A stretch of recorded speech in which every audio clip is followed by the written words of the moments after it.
पूरा सरवन के निवासी पूरा सरवन की निवासी उनकी तरफ से 51 रुपए का पुरस्कार सजिया सोते बदे सैया जी सुना हम रखा थे तू अंकिता निकाल ले आलो अंकिता हाँ हाँ दे दा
के निवासी हैं, गांव के निवासी हैं।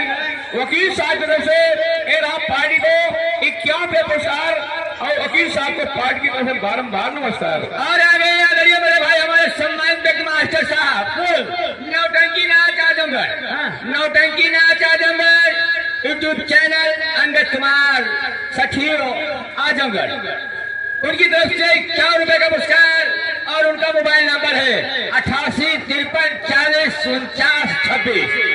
उनकी तरफ से 51 रुपए का पुरस्कार और संगीत पार्टी की तरफ से उन महान भाव को हार्दिक स्वागत पैदल अभिनंदन करती है। लेकिन कहना उनका क्या है, उनका कहना है सैया काली सारी लाएगा कमर में छुप जाए। 51 रुपए मास्टर साहब की तरफ से आया है। मैडम आ गए हैं देवपुर गांव से झटकू ओझा की तरफ से, झटकू ओझा की तरफ से मैडम पार्टी को रहा 20 पे पुरस्कार और भैया ओझा जी को